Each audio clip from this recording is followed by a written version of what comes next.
Bueno,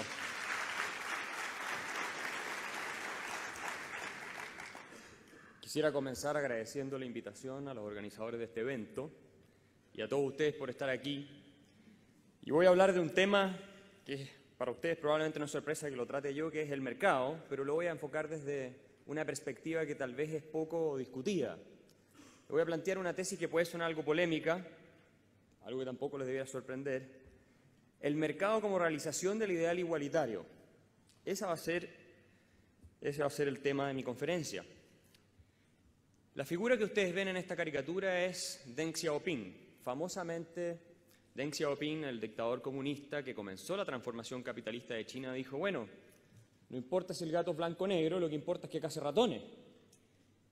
Y Deng tiene el mérito de haber sido el primero en la órbita socialista en haber advertido que las instituciones de mercado conseguían alcanzar el ideal socialista de mejor manera que las mismas instituciones que proponía el socialismo. ¿Cuál era el ideal del socialismo y cuál es el ideal de los igualitaristas, a mi entender, hasta el día de hoy? Bueno, dejemos que nos hable el padre del igualitarismo moderno, al menos, entendiendo que hay mucha diversidad en esta doctrina, ¿no es cierto? En la fase superior de la sociedad comunista, dijo Karl Marx, correrán a chorro lleno los manantiales de la riqueza colectiva. ¿Cuál fue la promesa que hizo el socialismo? El socialismo no prometió la igualdad, por definición. El socialismo lo que prometió fue la igualdad en la riqueza. El socialismo lo que prometió, en pocas palabras, fue el lucro universal. Nunca hubo una condena moral a priori por parte del socialismo, ni nunca por parte de los igualitaristas en general, respecto del lucro y del bienestar material. Al revés, lo que hubo fue una promesa de que, llegado el comunismo, llegado el socialismo, lo que íbamos a tener iba a ser una sociedad donde a nadie le iba a faltar absolutamente nada. ¿Quién en esta sala no está de acuerdo con ese fin?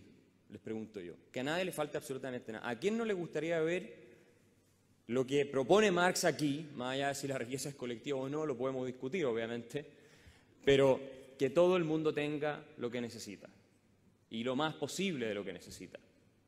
Todos estamos de acuerdo en eso. Yo creo que el problema no es eso. El problema está en los métodos de cómo logramos ese objetivo. Y los métodos que propuso o el socialismo los conocemos en sus resultados. Obviamente produjeron lucro, pero produjeron otro tipo de lucro.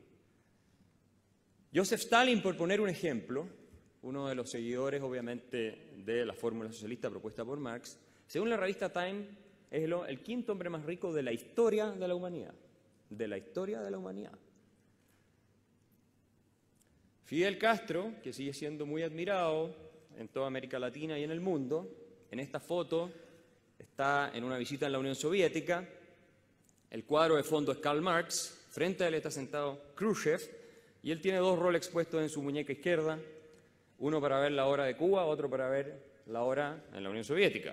Dos Rolex a falta de uno. Según la revista Forbes, ha acumulado un patrimonio de más de 900 millones de dólares.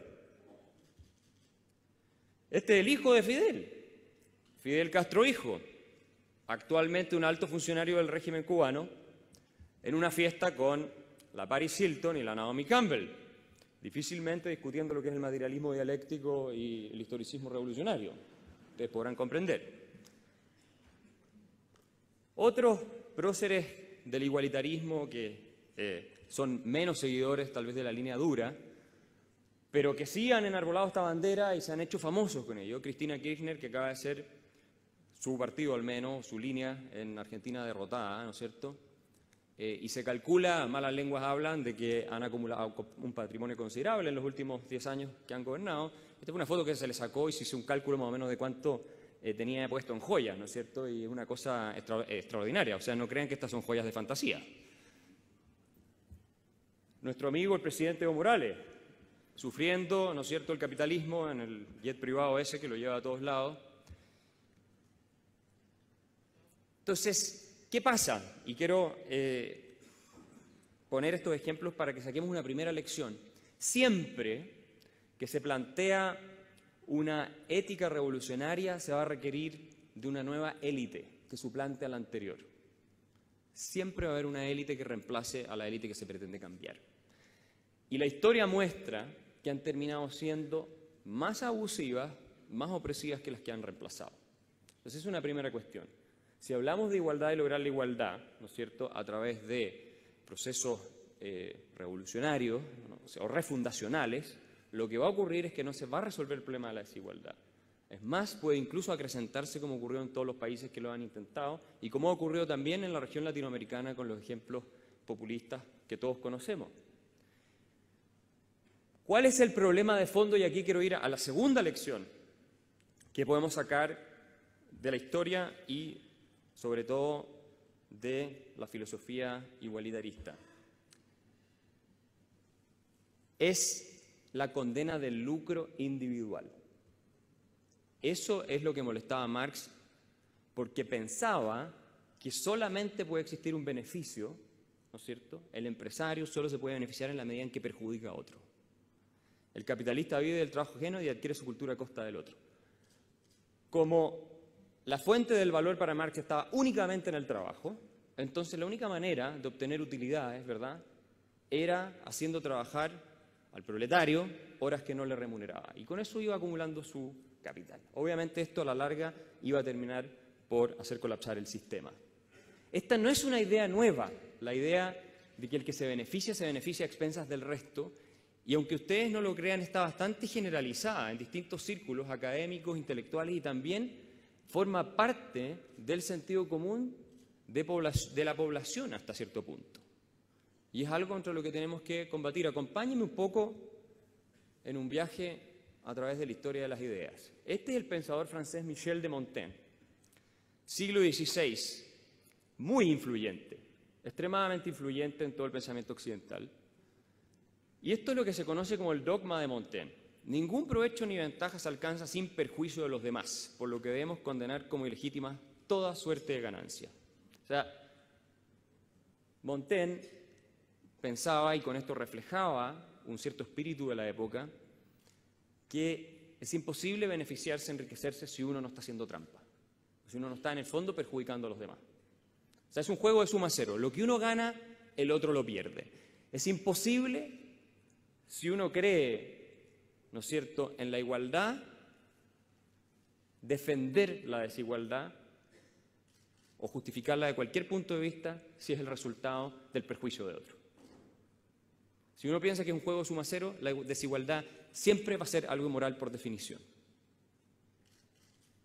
Es imposible defenderla de otro modo. Jean-Jacques Rousseau, probablemente el filósofo político más influyente, francés al menos, en la historia latinoamericana, decía lo mismo.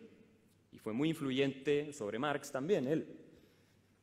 Un gran lector de Montaigne por lo demás. La ambición insaciable, el surgimiento de la rivalidad y competencia por un lado, de los intereses en conflicto por otro. O sea, hay dos grupos que están en conflicto, claramente, es lo que pensaba Rousseau, junto al deseo secreto de profitar a expensas del resto. Fueron los primeros efectos de la propiedad y los acompañantes inseparables de la creciente desigualdad. La idea de que la propiedad privada es un robo y que por lo tanto unos pocos se benefician a expensas del resto la ven repetida nuevamente aquí. Voy terminando con esta parte. Friedrich Engels, otro de los famosos teóricos, ¿no es cierto?, del socialismo, coautor junto a Marx del Manifiesto Comunista. Y este es el problema, a mi juicio, de fondo de por qué cuando uno habla de capitalismo, de mercado, existe tanta resistencia. Y por qué cuando se habla de igualdad existe tanto apoyo. Cada progreso de la producción al mismo tiempo un retroceso en la situación de la clase oprimida. Y esto es lo importante, cada beneficio para unos es por necesidad un perjuicio para otros. Yo creo que esta idea está bastante instalada, intuitivamente, no de manera consciente, pero está bastante instalada. El hecho de que si a alguien le ha ido bien, y esto cambia de una cultura a otra, obviamente, pero el hecho de que si a alguien le ha ido bien porque ha hecho trampa, porque, ¿no es cierto?, ha abusado de otro, de que el lucro, básicamente, es una cosa inmoral, y es inmoral porque perjudica a los demás, no los beneficia. Esta sensación ambiente la hemos visto instalada en el debate en Chile. Y no solamente es algo que queda obviamente en las esferas intelectuales o en las esferas de la opinión, es algo que trasciende esa esfera. El Papa Francisco sin duda un hombre ejemplar en muchos sentidos, ha mostrado cierta sintonía con la idea de que el capitalismo, de que el mercado finalmente es un problema para la gran mayoría y refleja una ventaja injusta para unos pocos. Hace poco tiempo atrás el profesor de Harvard, Ricardo Hausmann, sacó un artículo haciéndose cargo de las declaraciones del Papa, explicándole en realidad que si queríamos superar la pobreza y todo lo que obviamente nos preocupa, el camino no era criticar, condenar al capitalismo, al libre mercado, como que ustedes quieran llamarlo, el sistema, sino al revés, profundizarlo. Y le demostraba con cifras que era la falta de instituciones de mercado en los países en desarrollo lo que impedía que la gente saliera adelante. La predicción del socialismo fue que el sistema capitalista iba a colapsar y iba a hacer empeorar la calidad de vida de las masas cada vez más. Y obviamente con las tensiones de clase finalmente llegaría a la sociedad comunista en algún minuto. ¿Qué es lo que ocurrió? Esto tal vez ustedes lo saben, pero yo creo que es bueno recordar. Bueno, primero, esta es la imagen un poco que hay, ¿no es cierto?, instalada, de lo que consiste el sistema. Pero ¿qué es lo que ocurrió? Aquí ustedes tienen un gráfico que les refleja de la mejor manera lo que ocurre, sobre todo desde la Revolución Industrial en adelante. Está desde el año 1000 hasta prácticamente nuestra época. Teníamos una situación de igualdad en el mundo, de mucha igualdad. Igualdad en la miseria, pero igualdad a fin de cuentas. Y lo que ocurre es que se produce una explosión del ingreso en el mundo y jamás la media de la población, del habitante medio, ni en Europa, ni incluso en países en vías de desarrollo había estado mejor que lo que estamos después de que se introducen las instituciones de mercado. Si ustedes lo quieren ver de otra forma, esta era la situación del mundo en 1800. El eje vertical es las expectativas de vida, el eje horizontal, ingreso per cápita. Mientras más arriba están estas pelotitas, que representan países de distintas regiones, más alta es la expectativa de vida, mientras más a la derecha, más alto es el ingreso per cápita. ¿Qué ocurrió? Vean ustedes dónde está ahí bastante igualdad. Hay países europeos con niveles de ingreso y expectativas de vida similares a países africanos. Estamos hablando de 1800, esto no es mucho tiempo atrás. Esta es la realidad de hoy. Esto es lo que nosotros defendemos, los que creemos en la libertad económica, lo que creemos en la labor del empresario, lo que creemos en los mercados libres y competitivos. Esta era la realidad antes. ¿Quién se ha acercado más, digo yo, entonces al ideal que planteó Marx originalmente o que buscan incluso los igualitaristas actualmente, que es que todos estén mejor? Eso es lo que todos queremos. Entonces, es difícil entender cómo los que defendemos esta evolución, somos finalmente los que estamos del lado de los malos. Y tiene que ver, digo, con este clima y sensaciones que se instalan en la opinión, al final. ¿Por qué se produjo este fenómeno de enriquecimiento sin precedentes de la humanidad? Y esto es muy importante que lo entendamos. Porque se empezó a hablar bien de los empresarios. Eso es lo que dice Dietrich McCloskey en su libro La dignidad burguesa, que se lo recomiendo. Dice, mire, todas las explicaciones que han habido de por qué se ha multiplicado por 30 el ingreso per cápita en muchos países y estamos mejor que nunca antes en la historia, están equivocadas. Lo que cambió, dice, fue la retórica en torno a los empresarios, al lucro y obviamente también a las instituciones que apoyan esto. Y McCloskey dice algo más. Cuando se empieza a hablar mal, cuando se instala la sensación en una sociedad desde el punto de vista retórico de que la actividad empresarial debe ser rechazada, de que el lucro es algo indecente, inmoral, de que no hay una contribución social relevante de parte de los emprendedores, empresarios y todo eso, se le está aplicando un impuesto gigantesco al progreso que a los que más perjudica a los más pobres. Yo creo que esto es algo que en Chile tenemos que tener súper claro, producto de lo que hemos vivido en los últimos años. No le hace bien a la gente más necesitada del país sacar de proporciones y hacer críticas a veces injustificadas, a veces pueden ser justificadas, pero sacar de proporciones sobre todo el diagnóstico en torno a cuál es la función que cumple el empresario y cuál es la que no cumple el empresario. La dignidad del empresario es un fenómeno social. No tiene que ver solamente, y esto lo explica McCloskey, con que haya una institución, un impuesto más, un impuesto menos, no. Tiene que ser algo aprobado por la sociedad y bien visto para que pueda funcionar, si no a la larga no es sostenible. Words are social facts, dice. Las palabras son hechos sociales y pueden cambiar la realidad de manera dramática. Fue eso lo que dio lugar a los innovadores que nos permitieron a todos mejorar nuestra calidad de vida. Y yo les pregunto a ustedes, y hago esta pregunta siempre, cuando me toca en universidades hablar con jóvenes que hoy día ustedes se pueden haber dado cuenta que no están muy alineados con las ideas del mercado. Pero bueno, ¿quién de ustedes es más pobre por culpa de Steve Jobs? Y obviamente nadie dice que está más pobre por culpa de Steve Jobs. Todos estamos mejor gracias a Steve Jobs. Y Steve Jobs es un ejemplo para representar lo que es la labor empresarial legítima en el mundo con mercados abiertos y competitivos. Este es un juego de suma positiva. Es un juego de suma positiva. Todos ganamos. Y el lucro tiene una función social. Las ganancias tienen una función social, ya que la palabra lucro suena tan fea, hablemos de ganancias.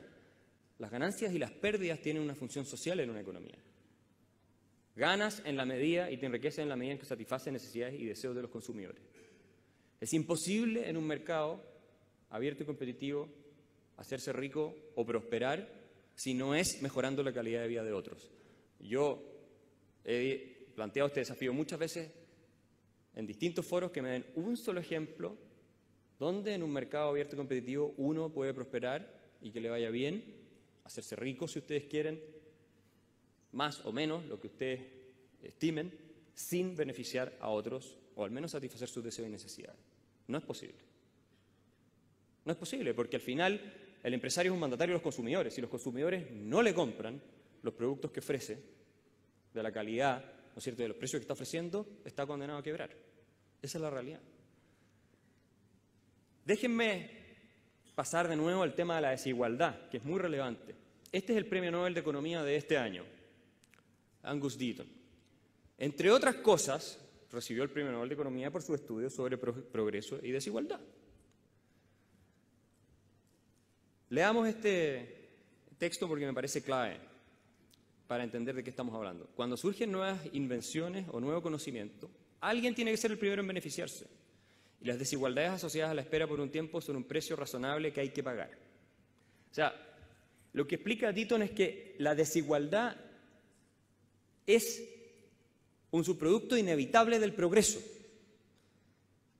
pero que en el transcurso del tiempo esas desigualdades se van eliminando y se van reduciendo, ¿no es cierto? Y por lo tanto vale la pena esperar. Los celulares, Ramiro mencionó los celulares, acuérdense lo que era tener un celular hace 15, 20 años atrás. Era imposible, muy poca gente podía tenerlo. Hoy día tenemos más celulares que habitantes en Chile. Aunque no sepamos el número exacto de habitantes, sabemos que hay más celulares. Los antibióticos. Hoy día nadie seriamente puede decir que en la mayoría de los países, las poblaciones, hay obviamente sectores todavía de la humanidad que están rezagados, pero que no tienen acceso a antibióticos. Cuando recién salieron eran obviamente unos pocos los que podían acceder. Entonces, en esto tenemos que ser realistas. Al final, la igualdad se va logrando con un cierto descalce, pero se va logrando, ¿no es cierto? Y todos vamos prosperando, estamos mejor, que era lo que le mostraba a los gráficos anteriores. Ahora bien, es muy importante que esto sea todo realizado en un contexto de libre mercado, de competencia y en que la sociedad percibe que se está jugando limpio. Cuando se empieza a degenerar el sistema, por usar una expresión de Neil Ferguson, el profesor de Harvard, y queda la impresión de que a quienes les va bien han cerrado el sistema para ellos y los demás no pueden acceder a la cima, cuando se genera la sensación de que hay un arreglo entre la clase gobernante y ciertos intereses económicos que es infranqueable para los demás, que es lo que se conoce en inglés como crony capitalism, el capitalismo de amigos, ¿no es cierto? Entonces, nos explica Luigi Zingales, que viene ahora a Chile, cortesía de La Otra Mirada, va a estar aquí en un par de días más, que la credibilidad de las instituciones que permiten el libre mercado se ve tan deteriorada, o puede verse tan deteriorada, que los votantes tienden a ir, ¿no es cierto?, por proyectos que simbólicamente castigan a quienes están, obviamente, en la cima de la pirámide económica. Entonces es muy importante, este es un desafío para los empresarios en general, pero sobre todo para la clase política, ¿no es cierto?, el mantener reglas que permiten un juego justo y que se perciba como juego justo, porque la novia del César no solo tiene que serlo, tiene que parecerlo. Si de pronto se va de fiesta con los gladiadores, aunque no pase nada, la cosa se empieza a complicar. Esto es muy importante. Y Luigi Zingales nos va a explicar más sobre esto, profesor de la Universidad de Chicago, cuando esté en Chile. Quiero en todo caso ir finalizando con algunas buenas noticias para aquellos que creemos en los mercados libres. El triunfo de Macri en Argentina, vamos a ver cómo se materializa en los años, porque no tiene una tarea fácil, pero sí puede ser el inicio de un cambio en torno a la retórica sobre el rol del mercado, del empresario en América Latina, con una proyección regional y también local, me refiero al caso chileno. Él ha propuesto una agenda de reformas económicas liberales que van en contra de la retórica no solamente oficial en Argentina durante más de una década, en buena parte de la región latinoamericana, sino también en parte con lo que hemos visto que plantean algunos sectores en nuestro país, y si tiene éxito va a ser una fuerza, yo creo, para bien, para reivindicar a aquellos que creemos en las instituciones de la sociedad libre y el libre mercado. Otra buena noticia que quiero darles es que en el caso chileno, esta es una encuesta que hicimos en la Fundación para el Progreso con Adimark sobre la importancia de la libertad para los chilenos. La gran mayoría de los chilenos valora extremadamente la libertad de elegir, en distintos ámbitos. Y el 85%, de acuerdo a esta encuesta, considera que sus libertades se ven amenazadas. Interesantemente, una de las libertades no sale aquí en este gráfico, que más amenazadas ven es la posibilidad de ser dueños o de tener propiedad sin que el Estado se las quite. Es una de las cosas que más preocupa a los chilenos hoy. Hay una intuición y una sensación liberal muy arraigada, yo diría, en la mayor parte de la población. Y eso tenemos que aprovecharlo. Y tenemos que aprovecharlo desde el punto de vista del discurso, desde el punto de vista de las buenas prácticas, para que se produzca una sintonía positiva entre la labor empresarial de pequeños, medianos y grandes empresarios con todos los demás que estamos en las distintas esferas de la sociedad civil y de la vida laboral. Tenemos la posibilidad de cambiar el curso que está llevando el país en este minuto, porque la mayoría de los chilenos quiere mantener el camino a la prosperidad y el progreso. Esa es la realidad de las cosas, eso es lo que yo pienso. Y depende de nosotros, los que estamos en la opinión y los que estamos en posiciones que podemos de alguna manera transmitir estas ideas, sacar adelante el país. Y lo podemos hacer. Lo vamos a lograr. Finalmente, y quiero citar a Ludwig von Mises, uno de los grandes economistas del siglo XX, nosotros luchamos también por el bien, los que creemos en las instituciones del mercado, en la dignidad del empresario y, obviamente, en la función legítima de las ganancias y también de las pérdidas, que tienen su función en la economía también. Al igual que nuestros amigos de buena voluntad, que están más con doctrinas estatistas, igualitaristas, nosotros queremos que todo el mundo esté mejor. Queremos lo mismo. Pero nuestro camino ha probado históricamente ser más efectivo y respetar mejor, además, la dignidad de las personas en una serie de ámbitos. Se voy a finalizar con una reflexión muy breve. Todos sabemos aquí que Chile en el pasado no fue un país ejemplar en materia de desarrollo económico y en materia de desarrollo social. Estaba en la media de América Latina, esa es la realidad de las cosas. Ahora se convirtió en referente del mundo entero en lo que se hizo en los últimos 30 años. Todos tenemos muy buenas razones para estar orgullosos por lo que representa este gráfico. Todos los que estamos aquí y todo el país que contribuyó a que saliéramos adelante. Y lo que resulta a veces frustrante es ver a gente que no realiza todavía lo difícil que fue, el sacrificio que costó, los costos que hubo que pagar por llegar a ser, no somos nórdicos, como dice Ramiro muy bien, pero por llegar a ser el país líder de América Latina, en cierto sentido los ingleses de América Latina. Que es un poco exagerada la comparación, pero por algo la dicen. Y termino diciendo una cosa, ningún país que tenga una clase empresarial o un grupo de empresarios tan malo como lo que se está hablando hoy día en los medios podría haber logrado esto.